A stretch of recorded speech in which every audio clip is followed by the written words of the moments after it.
रामकृष्ण हरी. शांताकारं भुजगशयनं पद्मनाभं सुरेशं विश्वाधारं गगनसदृशं मेघवर्णं शुभांगं लक्ष्मीकान्तं कमलनयनं योगविराजगम्यं वंदे विष्णु भवभयहरं सर्वलोकैकनाथं. श्री कृष्ण भगवान की जय. माऊली ज्ञानेश्वर महाराज की. जगद्गुरु तुकाराम महाराज की जय. शांती ब्रह्म श्री संत एकनाथ महाराज की जय. अत्यंत पवित्र पावन परम पावन असलेल्या या अधिक मासामध्ये अधिक मास महात्म्य कथा आपण रोज ऐकतो आहोत. आपण भाग्यवान आहोत बघा. या अधिक मासामध्ये अधिक मासाच्या पोथीचं श्रवण वाचन केलं पाहिजे, पठन केलं पाहिजे आणि ते जर नाही करता आलं तर कमीत कमी श्रवण करता आलं पाहिजे. आता आपल्याला वेळ नाही मंदिरात जाऊन पोथी ऐकायचा. पूर्वीच्या काळी गावामध्ये पोथ्या लागायच्या नाही का. अधिक मासाची कथा, महाभारत, रामायण, हरिविजय हे ग्रंथ लागायचे की नाही आपल्याकडे लागायचे. आता लोकांजवळ वेळ नाही. आता इंटरनेट, मोबाईलचा, इंस्टाग्रामचा, फेसबुकचा, युट्यूबचा जमाना. मग या साधनाचा वापर आपण भगवत भक्ती मार्गासाठी करू शकतो का? तर अर्थातच करू शकतो. तोच आपला उपक्रम आहे. संतांच्या अमृत वचने या युट्यूब चॅनलच्या माध्यमातून आपण अधिक मास महात्म्य कथा रोज या अधिक मासामध्ये घेऊन येतो आहोत आणि आपणही श्रवण करत आहात. ज्यांनी या चॅनलला सबस्क्राईब केलं नसेल त्यांनी सबस्क्राईब करा आणि रोज अधिक मासाची कथा ऐका. या अगोदरच्या कथा ऐकल्या नसतील तर पुन्हा नसल्या असतील तर ऐका. मागच्या भागामध्ये चिंतन करत असताना आपण 23व्या अध्यायामध्ये कथा बघितली संभ्रमाची. द्विज शर्मा ब्राह्मणाचा जो मुलगा संभ्रम, त्या संभ्रमाची दारिद्र्यता, त्याची गरिबी आणि ही गरिबी आणि या गरिबीतून उद्धार करण्यासाठी म्हणजे गरिबी दूर होण्यासाठी आणि परलोकात सुद्धा आपल्याला चांगलं स्थान मिळण्यासाठी त्याचा मोठा भाऊ नारायण, अर्थात त्याला गुरु म्हटलं तरी चालेल असा हा नारायण, त्या नारायणाने उपदेश केला, गायी दान केल्या. आपल्याला माहिती आहे, आता मी ते पूर्ण कथा सांगणार नाही. 1111 गायी दान केला. ब्रह्मदेवाचं विधी लिखित खोटं ठरायला लागलं आणि ब्रह्मदेवाने त्याला ब्रह्मलोकामध्ये नेलं. एवढी कथा आपण ऐकली. पण आपल्याला माहिती आहे द्विज शर्माला जसा संभ्रम नावाचा एक मुलगा होता तशीच एक त्याची मुलगी होती, कन्या होती आणि ती सुद्धा पाणी भरायला नदीवर गेली. तिथून वेश्येचा तळ गाठला आणि वेश्यालयात देह विक्रय करून वेश्या व्यवसाय करू लागली. कारण तिचं विधिलिखित तसं होतं, ब्रह्माने तसं लिहिलं होतं, हे नारायणाला माहिती होतं. आता बघा गंमत कशी आहे. संभ्रमाचा उद्धार झाला आणि हा नारायण जो आहे, हा नारायण तिथेच द्विज शर्माच्या घरी राहायला लागला. म्हणजे संभ्रमाच्या घरी राहायला लागला, एकटा राहायला लागला. त्याच्या मनामध्ये विचार यायचा की द्विज शर्माने आपल्याला वागवलं, मोठं केलं, ज्या काळामध्ये खायला मिळत नव्हतं त्यावेळेला आपल्याला जवळ केलं. त्याच्या मुलाचा उद्धार तर झाला महाराज, पण त्याची बहीण म्हणजे आपलीही ती बहीणच आहे, ती मात्र वाम मार्गाला लागली. ती वाकड्या मार्गाने गेली, तिचा पाय वाकडा पडला. वाईट वाटलं याला. तिचाही उद्धार झाला पाहिजे का? स्वतःचा उद्धार सोडून दिला आणि दुसऱ्याच्या उद्धाराचा विचार का करतोय? कारण तुला सांगू का, सद्बुद्धीनं वागणारे लोक, धर्माचरणानं वागणारे लोक आपला उद्धार नंतर पहिले दुसऱ्यांचा उद्धार करावा ही जाण त्यांच्या ठिकाणी असतात. आपल्याला संत महात्म्यांचे प्रमाण माहिती आहे ना. काय करायचंय, झालं झालं, कशाला ते तिच्या मागे जायचं आणि तिचा उद्धार करायचा नाही. संत तेच करतात ना. हो, बुटता हे जन न देखवे डोळा, मनवनी कळवळा येतसी, नाही का? दुसऱ्याचा कळवळा दुसऱ्याचा उद्धार व्हावा, हीच इच्छा सात्विक माणसाची, साधू माणसाची, संतांची, गुरुची असते. नारायणाचंही तसंच झालं.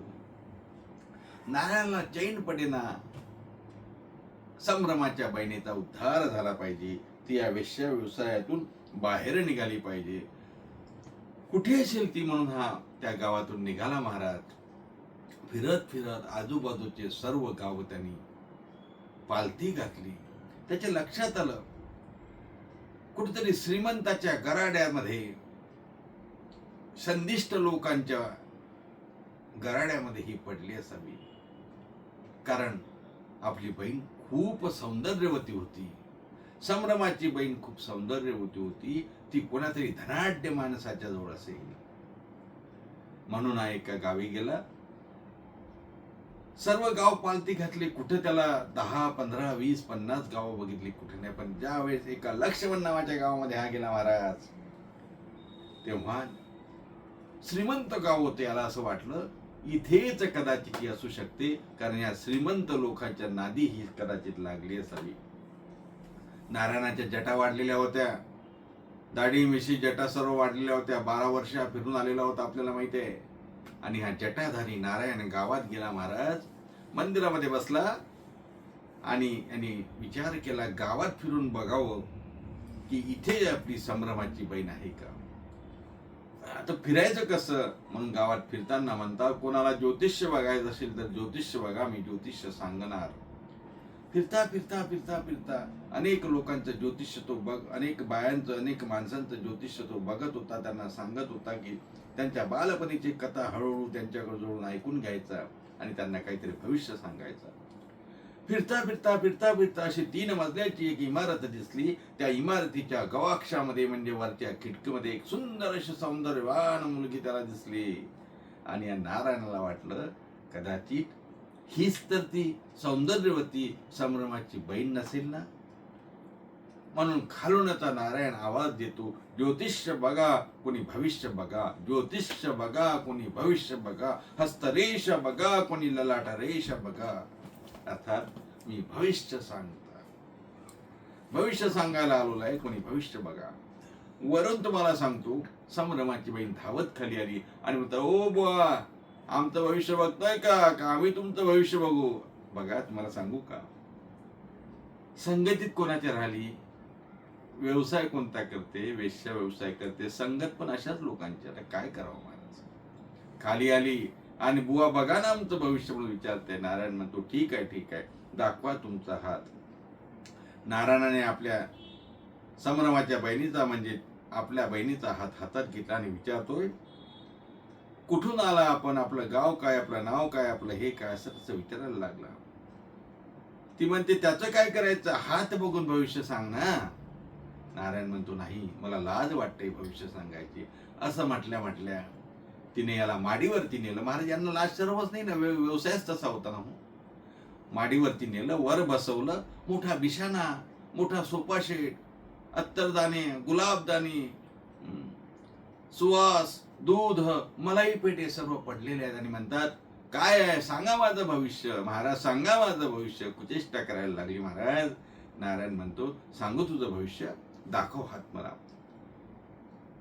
हे बघ, द्विज शर्मा नावाचा एक ब्राह्मण कुठेतरी इथे राहत होता. त्याला संभ्रम नावाचा एक मुलगा होता. तिथे एक नारायण नावाचा विप्रपुत्र राहत होता. त्यांना तू ओळखते का. असं म्हटल्या द्विज शर्माचं आणि आपल्या संभ्रम या नावाच्या भावाचं आणि नारायणाचं नाव काढल्या ही सौंदर्यवती संभ्रमाची बहीण आणि आता करंटली वेश्या व्यवसाय करणारी हादरून गेली महाराज. द्विज शर्माचं आपल्या वडिलाचं नाव काढलं, आपल्या संभ्रम नावाच्या भावाचं नाव काढल्या रडायला लागल्या. हो, तुम्हाला कसं माहितीये. अरे पण मी भविष्यकार आहे ना म्हणून मला माहितीये. रडायला लागली महाराज.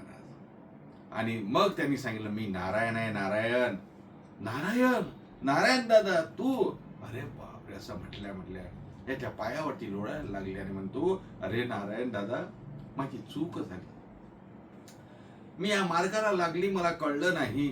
तरुण वय होतं आणि कुणाच्या संगतीत आली आणि देह विक्रय करून सर्व उपभोग घ्यायला लागली. मला कशाची कमी नाही, पैसा आदला सर्व काही माझ्याजवळ, बंगला, सर्व आहे, पण माझा व्यवसाय मात्र देह विक्रीचा आहे. काय माझ्याकडून हे पाप आहे का? नारायण म्हणतो, अगं वेडे, वामा मार्गाला लागली, करू नये ते करायला लागली, नको ते भोग भोगायला लागली, आणि त्यातून मिळालेला पैसा, काय हा पैसा तुला आनंद देणार? हेच जीवनाचं उद्दिष्ट आहे का? पैसा कमावणं हेच जर जीवनाचं उद्दिष्ट असेल तर आपल्याला मानव जन्म मिळून फायदा काय आहे? उद्धार कसा होईल तुझा? मुलगी रडायला लागली महाराज. संभ्रमाची बहीण रडायला लागली. नारायणाने सांगितलं, संभ्रमाचा उद्धार झाला, तो ब्रह्मलोकात गेला. ही रडायला लागली. भाऊराया, तुम्ही आता माझे गुरु आहे, सद्गुरू आहे. तुम्ही मला बोध करा, तुम्ही मला सांगा, मी काय केलं म्हणजे या पापातून माझी मुक्ती होईल आणि मी सुद्धा ब्रह्मलोकाला जाईल. यांनी सांगितलं, एक काम कर, काय तुझ्याजवळ धन दौलत काय असेल ना, पैसे, अदले, सोनं नाणं, दागिने, अधिक मास सुरू झालेला आहे, हे अधिक मासात सर्व दान देऊन टाक आणि फक्त भगवंताचं चिंतन कर. असं म्हटल्या संभ्रमाच्या बहिणीने मान्य केलं. सद्गुरूच्या पायावरती लोळण घेतलं आणि आपण सांगाल ती आज्ञा असं म्हणून नारायण मंदिरात निघून गेला. हिने दुसऱ्या दिवशी आपल्या हिला पण नोकर चाकर भरपूर होते महाराज. नोकर चाकरांना सांगितलं, हे तुमचा मोबदला घ्या, हा तुमचा पगार घ्या आणि गावातल्या विप्रांना बोलवा, मला दान द्यायचं आहे. होते नव्हते सर्व पैसे, अदले दागिने सर्व दान केले महाराज. काहीच ठेवलं नाही. पाणी पिऊन झोपली त्या रात्री. आणि दुसऱ्या दिवशी नारायणाला विचारते, गुरुराया, भाऊराया, आता काय करायचं? म्हणे, काही करू नको, शांत बैस. अरे पण माझे गिराईक येतील ना रात्री रोज. माझ्याकडे गिराईक येतात, मी देह विक्री करते, येऊ दे. जो येईल त्याला सांग, आता माझा रेट 3 सहस्त्र म्हणजे 3000 आहे. ही कोण्या काळातली गोष्ट आहे भाऊ. त्यावेळेस ते 3000 म्हणजे आता ते 3 करोड असतील. देह विक्रीचा व्यवसाय करणाऱ्या त्या बाईने सांगितलं. संध्याकाळची वेळ झाली महाराज. कामासक्त असलेले लोक, धनदानगे लोक हिच्याकडे यायला लागले, कारण ही एवढी सौंदर्यवती होती. आल्या आल्या इच्छा बोलून दाखवली. हिने सांगितलं, आपली इच्छा आपल्याला पूर्ण करून घ्यायची असेल तर 3 सहस्त्र त्रिसहस्त्र म्हणजे 3000 रुपये लागतील. एक आला, दुसरा आला, चौथा आला, वापस गेले. कारण 3000 कुठून द्यायचे महाराज? 3 रुपये रेट तर 3000 रुपये मागते. कोणीच आलं नाही, सर्व वापस गेले. जेवायला काही नाही, खायला काही नाही, ही अशीच झोपली. दुसऱ्या दिवशी पुन्हा नारायणाने विचारलं, का ग, काय झालं? म्हणे, कुणीच आलं नाही, आलेले सर्व वापस गेले. आजचा दिवस शांत गेला. आज त्या पापकर्मापासून सुटका झाली. पोटात अन्न नाही, परंतु पाणी पिऊन सुद्धा चेहऱ्यावरचं तेज ओसंडून वाहून राहिलं महाराज. इकडे नारदाने ब्रह्मदेवाला जाऊन सांगितलं, ब्रह्मदेवा, तुमचं विधिलिखित आता खोटं ठरते की काय? म्हणे, काय झालं? अरे ते संभ्रमाची बहीण, जिला देह विक्रय करून उपजीविका करायचे, तिने देह विक्रय सोडला. आता ती तो धंदा करत नाही. होतं नव्हतं सर्व दान देऊन टाकलं. विधिलिखित खोटं ठरते. ब्रह्मदेव म्हणते, असं? बरोबर, काही तू काळजी करू नको, मी बघतो काय. ब्रह्मदेवाने महाराज सौदागराचं रूप घेतलं आणि या वेश्येच्या द्वारामध्ये तो आला आणि तिला आपली इच्छा व्यक्त करतो की मला तुझ्यासोबत शय्या सुख घ्यायचंय. तिने सांगितलं, माझा रेट माहिती आहे का? म्हणे, 3000 रुपये. ठीक आहे, 3000 रुपये हे घे ऍडव्हान्स, मी येतो जाऊन, संध्याकाळी मी येतो, बुकिंग करून घे, हे घे 3000 रुपये घेतले महाराज. 3000 रुपये ठेवले. रात्रभरात कोणीच तो वापस आला नाही. हिने पैसे तसेच ठेवले. दुसऱ्या दिवशी नारायणाने विचारलं, का ग, काय झालं? म्हणे, असं झालं, पैसे दिले परंतु आला नाही. म्हणे, देवाची कृपा, तुला पैसे पण मिळाले आणि पाप कर्मापासून पण सुटका झाली. कर, हे 3000 दान करून टाक. हे 3000 दान करून टाकले महाराज. आता काय करायचं? ब्रह्मदेवाला कळलं. म्हणे, अशी घटना झाली. ब्रह्मदेवाने पुन्हा सौदागराचं रूप घेतलं. 10,000 रुपये दिले. म्हणे, 3000 वालाने हे 10,000 रुपये घे आणि माझी इच्छा पूर्ण कर. तिने सांगितलं, वेश्येने सांगितलं, संभ्रमाच्या बहिणीने सांगितलं, महाराज मी शब्द दिला आहे, 3,000 रुपये ऑलरेडी ऍडव्हान्स घेतलाय, त्याची इच्छा पूर्ण झाल्यानंतरच तुमचा विचार होईल, तोपर्यंत नाही. ब्रह्मदेवाच्या लक्षात आलं हे गिराईक वेगळं आहे महाराज. 10,000 दिल्यावर सुद्धा हे ऐकायला तयार नाही. ब्रह्मदेवाने म्हणजे सौदागराच्या रूपात आलेल्या ब्रह्मदेवाने सांगितलं, एक काम कर, त्याची वाट बघ रात्री, 3,000 वाला येऊन गेला की मी येतो, मग माझा. तो म्हणे ठीक आहे, पण पहिले 3,000 वाला आल्याशिवाय तुम्ही 20,000 दिले तरी मी तुमच्यासाठी तयार होणार नाही. महाराज 10,000 रुपये देऊन गेला, हा निघून गेला. पुन्हा दुसऱ्या दिवशी नारायण आला. नारायण गुरुला तिने हात जोडले आणि विचारलं, भाऊराया गुरुराया काय करू? म्हणे किती रुपये? म्हणे 10,000 रुपये. हेही दान करून टाक. महाराज संभ्रमाच्या बहिणीने म्हणजे त्या वेश्येने तेही दुसऱ्या दिवशी विप्रांना बोलावलं, गरजूंना बोलावलं, सर्वांना दान करून टाकले. आणि मग असं ठरवलं, नारायणासोबत गंगेच्या तीरी जायचं आणि तिथेच आपण गंगेचं स्नान करायचं, गंगेचं पाणी प्राशन जलप्राशन करून तिथेच राहायचं. सर्व धन संपत्ती हिरे मानक सर्व सोडून दिले होते. आता ते माडीही बंगलाही सोडून दिला आणि होते नव्हते सर्व पैसे दान करून ही गंगेच्या तीरी गेली. महाराज गेल्यावर गंगेच्या तीरी स्नान केलं, गंगेचं जलप्राशन करावं आणि बसावं. इकडे ब्रह्मदेवाला आता फिकर पडली, काय करावं.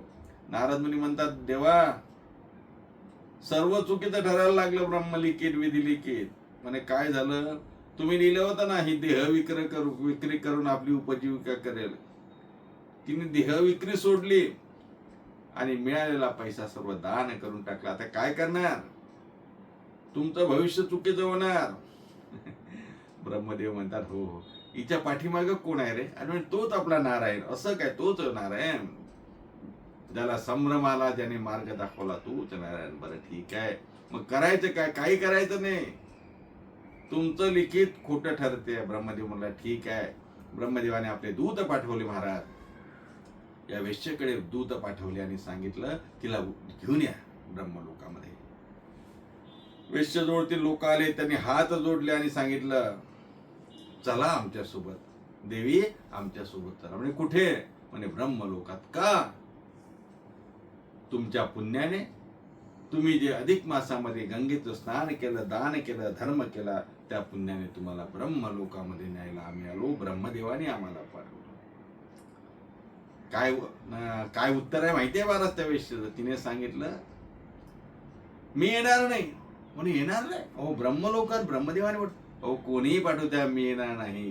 ब्रह्मदेवापेक्षा मला माझे सद्गुरू मोठे आहेत. माझे भाऊ हेच माझे सद्गुरू आहे. नारायण हे माझे सद्गुरू आहे. त्यांच्या चरणाशी मी लीन आहे. मी एकटी येऊ शकत नाही. जा वापस. ब्रह्मदेवाला सांगा. वापस गेले ब्रह्मदेवाजवळ महाराज. आणि ब्रह्मदेवाला ब्रह्मदूतांनी सांगितलं, ती यायला तयार नाही. म्हणे काय कारण? ती म्हणते मी सद्गुरूशी लीन आहे, सद्गुरूंना सोडून मी कुठेच येणार नाही. ब्रह्मदेवाने सांगितलं, वा वा वा, काय क्या बात आहे यार. ब्रह्मदेवाने म्हटलं असेल ना असं. ब्रह्मदेवाने ब्रह्मदूताला सांगितलं, आपल्या दूतांना सांगितलं, जा आणि तिला सांगा नारायणासहित तुला घेऊन येतो. आणि मग ब्रह्मदूत आले महाराज आणि दूतांनी सांगितलं, देवी चला आमच्या सोबत. नारायणाला सुद्धा आम्हाला घेऊन यायला सांगितलं. अर्थात सद्गुरु कृपेने आपला उद्धार झालेला सद्गुरूशी किती लीन असावा हेही या कथेतून कळते. नारायणाला आणि वेश्या असलेली संभ्रमाची बहीण म्हणजे नारायणाची बहीण म्हटलं तरी चालेल, या दोघांनाही बहिणीला आणि नारायणाला ब्रह्मलोकामध्ये विमान घेऊन गेलं. कशाच्या जोरावरती? वेश्या असताना सुद्धा. हो, देव बघत नाही तुम्ही कोण आहे. तुम्ही पापी आहे, पुण्यवान आहात, पतित आहात, अभागी आहात, दुर्भाग्य आहात, वेश्या आहात, रोगी आहात, बलवान आहात, कुस्तीगीर आहात, खेळाडू आहात, मोठे आहात, विद्वान, काही बघत नाही. त्याच्या मनात जर आलं ना, तर तुम्ही ज्याला निंद समजता त्यालाही तो वंद्य करतो. आपल्याला अभंग माहिती आहे, अंगीकार ज्याचा केला नारायणे, निंदतेही त्याने वंद्य केले. अजामिळ भिल्ली तारेली कुंटीनी, प्रत्यक्ष पुराणी वंद्य केली. नाही का? कुंटिनी वेश्या सुद्धा महाराज वेश्येचा सुद्धा उद्धार झाला. आपल्याला माहित आहे, आधी करुणी वेश्याई, अनेक वेश्यांचा उद्धार आहे. गणिका उद्धरिली आहे की प्रमाण बरेच आहे. आता ते नंतर कधी आपल्या प्रवचनात आपण सांगू. आता हे अधिक मासाचं प्रवचन असल्यामुळं अधिक मासाच्या पोथीमध्ये आलेलीच कथा सांगतोय, म्हणून इतरत्र जात नाही. पण एक लक्षात घ्या, संभ्रमाच्या बहिणीचा उद्धार, संभ्रमाचा उद्धार, नारायणाचा उद्धार हा फक्त अधिक मासातील जप तप कर्म स्नान संध्या दान गोदान यामुळे झाला. म्हणून अधिक मासामध्ये ही कर्म केली पाहिजेत. असा हा 24वा अध्याय इथे भगवान नारायण म्हणतात लक्ष्मी. इथे मी हा 24वा अध्याय संपवितो. तुला मागच्या अध्यायामध्ये मी संभ्रमाची गोष्ट सांगितली, त्यातल्या अध्यायामध्ये मी द्विज शर्माची सांगितली, आणि आज संभ्रमाच्या बहिणीची कथा सांगितली. या तीनही कथेची मध्यवर्ती कल्पना, सेंट्रल आयडिया काय आहे हे तुला कळलं असेल. याचं फलित काय आहे हे तुला कळलं असेल. कशाच्या जोरावर हा उद्धार होतो हे तुला कळलं असेल. पुन्हा आणखी पुढच्या भागामध्ये अधिक मास महात्म्य कथा मी सांगणार आहे. तेव्हा पुढच्या अध्यायामध्ये पुन्हा आणखी लक्ष्मी लक्ष देऊन ऐकशील, मी उद्या सांगणार. तेव्हा तोच भाग म्हणजे अध्याय 25वा आपण उद्या बघू. तोपर्यंत सर्वांना रामकृष्णाने एकदा भगवान श्रीकृष्णाचं भजन केलं पाहिजे. श्रीकृष्ण गोविंद हरे मुरारी हे नाथ नारायण वासुदेव. श्रीकृष्ण गोविंद हरे मुरारी हे नाथ नारायण वासुदेव. हे नाथ नारायण वासुदेव, हे नाथ नारायण वासुदेव. श्रीकृष्ण गोविंद हरे मुरारी हे नाथ नारायण वासुदेव. श्रीकृष्ण गोविंद हरे मुरारी हे नाथ नारायण वासुदेव. पुंडलिक वरदे विठ्ठल श्री ज्ञानदेव तुकाराम दत्तात्रय जनार्दन श्री गणनाथ माऊली ज्ञानेश्वर महाराज की, जगद्गुरु तुकाराम महाराज की, शांती ब्रह्म श्री संत एकनाथ महाराज की जय. श्री कृष्ण भगवान की जय.